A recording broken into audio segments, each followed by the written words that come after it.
Alors j'étais en train de lire un truc très intéressant justement, je t'ai fait une petite liste et c'est John Bogle ou Jack Bogle, tu l'appelleras comme tu veux. Alors pour ceux qui ne le connaissent pas, en fait c'est le père des fonds indiciels entre guillemets.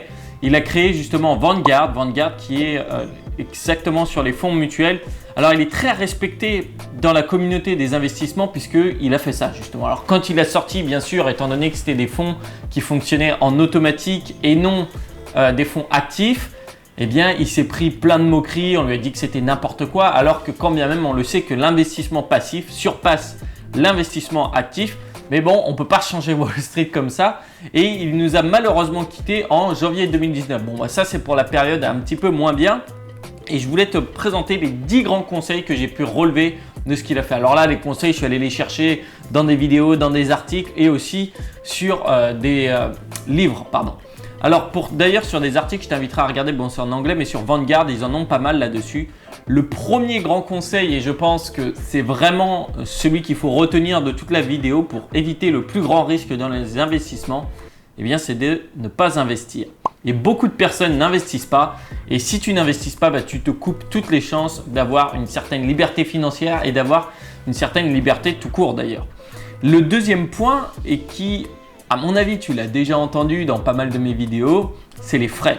Les frais, c'est un des points les plus importants en fait dans les investissements. On n'y pense pas assez. Mais dès que tu vas faire appel à des acteurs privés, à d'autres acteurs pour gérer ton argent, forcément ces personnes-là vont prendre des frais, ce qui est normal. Sauf que les frais, ça peut vraiment tout changer dans ta performance puisque on le sait, le mieux c'est de suivre la performance du marché global. Tu suis juste comme ça et tu auras à peu près 8% par an par exemple. Si tu plaçais 100 000 euros sur 20 ans à 8% par an, à la fin, tu as quelque chose comme 460 000 euros, 466. Donc tu vois, ça c'est l'effet des intérêts composés, ce qui fait que ça augmente énormément. Si on prend maintenant le cas d'une personne qui a 2% de frais parce qu'elle a décidé de passer avec sa banque ou par je ne sais quel autre organisme, donc déjà 2% c'est cool, ça va. Et si tu as 2% de frais, là ça descend seulement à 320 000. Du coup, tu as donné un peu plus de 140 000 à ta banque comme ça, juste bénévolement.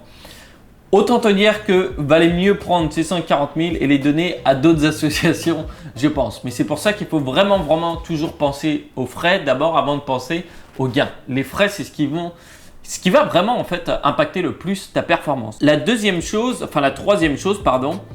c'est de choisir l'investissement passif. Je l'aurais jamais répété assez, mais si par exemple, tu vois là j'ai un exemple qu'il avait donné, si tu avais investi 10 000 en 1980, eh bien en 2005, tu aurais laissé de côté 70% que tu aurais donné justement aux gestionnaires de fonds en actifs.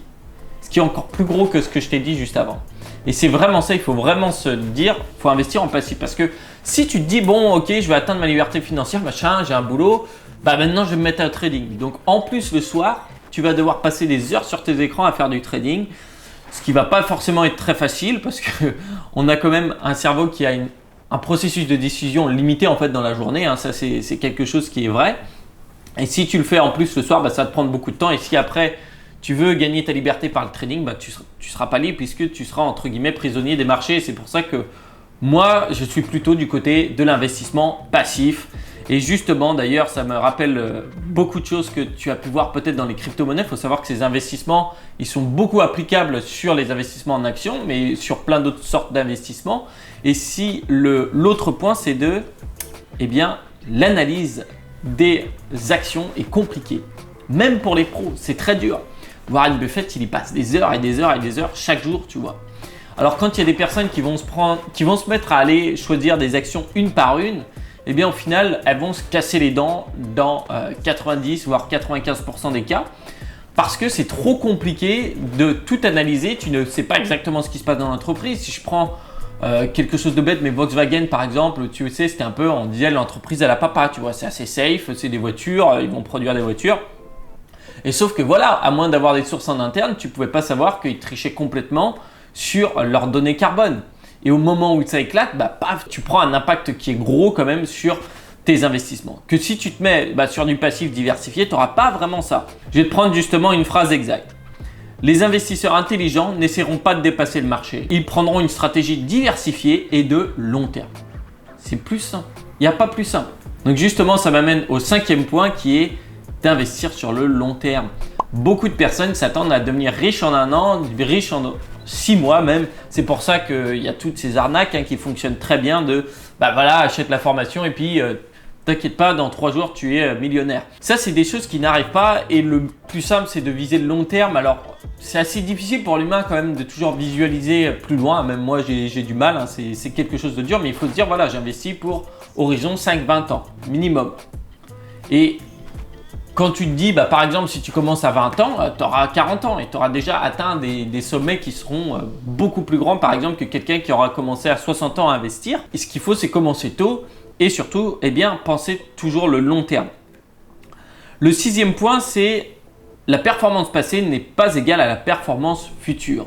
Alors, même moi, c'est pareil, ça, je tombe souvent dans le piège, c'est toujours, tu vas regarder un petit peu ce qui s'est passé avant, quelle a été la performance, mais sauf que ça, c'est pas garant de la performance future. Et c'est pour ça que toujours, tu as les fonds d'investissement ou autres vont parler des performances précédentes, mais il suffit qu'il y ait un changement dans le management, il suffit qu'il y ait un changement sur les marchés ou autres, et tout devient différent. Alors certes, on peut se servir un petit peu de l'histoire des marchés, mais ce n'est pas ce qui doit nous servir pour prédire l'avenir, parce que l'histoire va changer un petit peu à chaque fois.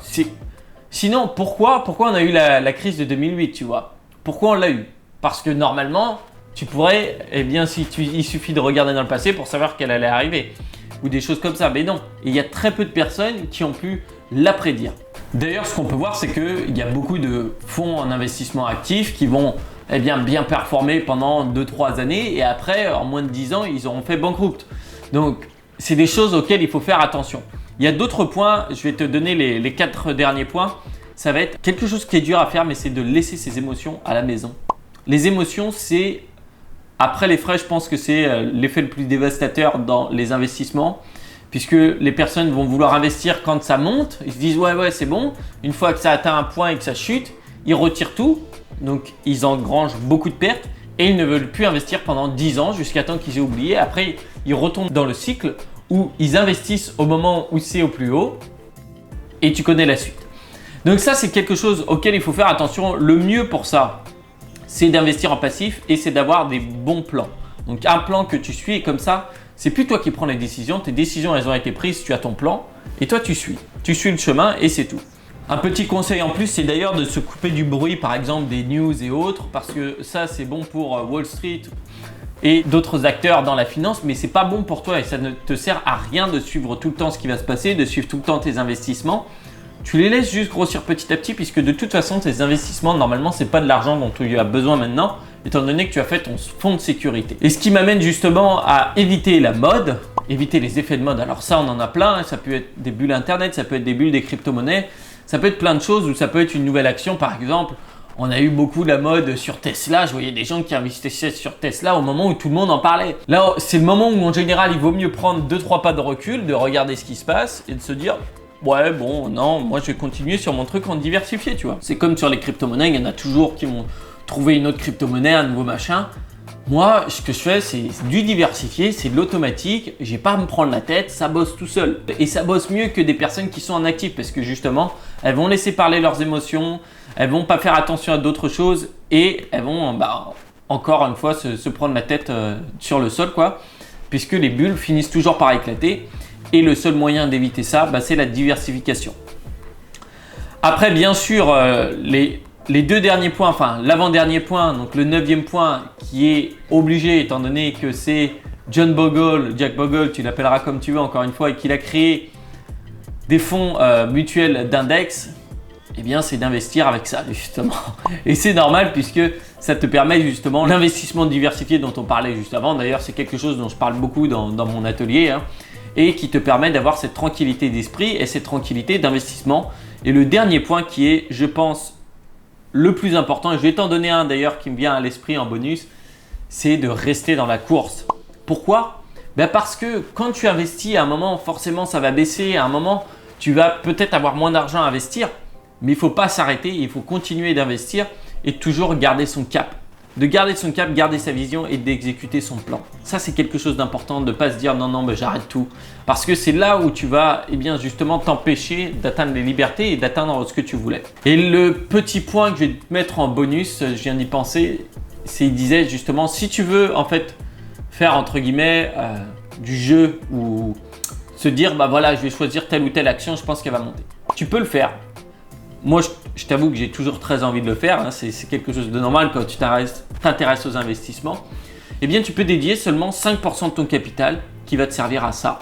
Alors, tu vas apprendre de certaines erreurs là-dedans. Tu vas peut-être faire des fois des bons coups. Tu vas souvent perdre beaucoup d'argent.